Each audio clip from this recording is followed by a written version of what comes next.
Film की कहानी danger woman 2 film की शुरुआत होती है एक रहस्यमयी और ताकतवर महिला एला ड्यूक एंजेलिना जोली से, जिसे पूरी दुनिया डेंजर वुमन के नाम से जानती है। पहली फिल्म में उसने एक गुप्त एजेंसी और भ्रष्ट मिलिट्री ग्रुप को नष्ट करके लाखों लोगों की जान बचाई थी, लेकिन इस बार उसकी जिंदगी और भी बड़े इम्तिहान में डाल दी जाती है।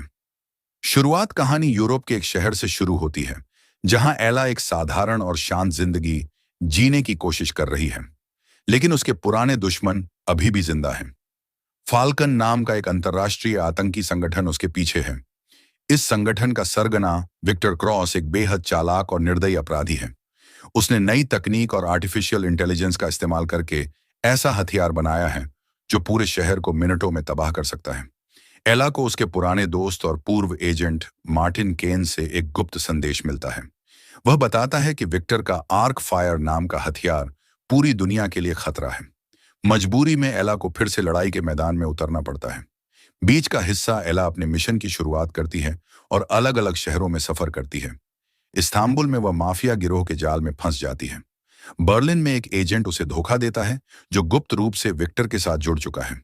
टोक्यो में उसे एक युवा हैकर लड़की सायाका मिलती है जो एला की मदद करती है। सायाका के साथ मिलकर एला को पता चलता है कि आर्क फायर केवल एक हथियार नहीं है, बल्कि एक ऐसा सिस्टम है जो दुनिया के सारे डिफेंस नेटवर्क पर कब्जा कर सकता है। विक्टर इसे इस्तेमाल करके पूरी दुनिया को अपने नियंत्रण में लेना चाहता है। एला की जद्दोजहद कहानी में एला की निजी तकलीफों को भी दिखाया जाता है। वह अपने अतीत की गलतियों और अपने परिवार को खो देने के दर्द से जूझती रहती है। कई बार वह हार मानकर सब छोड़ देने का सोचती है, लेकिन निर्दोष लोगों की जिंदगी बचाने का कर्तव्य उसे फिर से खड़ा कर देता है। क्लाइमैक्स फिल्म का क्लाइमैक्स एक जबरदस्त एक्शन सीक्वेंस है।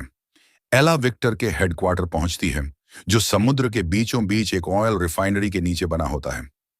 यहां पानी के अंदर खतरनाक लड़ाई, ड्रोन का हमला और hand to hand combat scene दिखाए जाते हैं। अंत में एला और विक्टर आमने सामने आते हैं।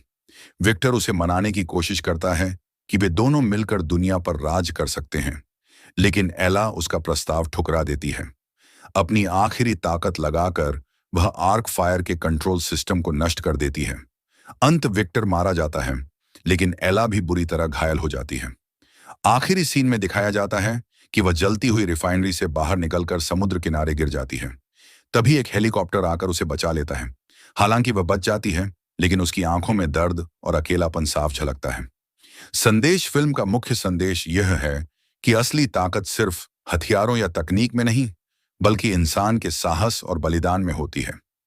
एला डेंजर वुमन इसलिए है क्योंकि वह पूरी दुनिया को बचाने के लिए अपनी जान दांव पर लगाने से भी पीछे नहीं हटती।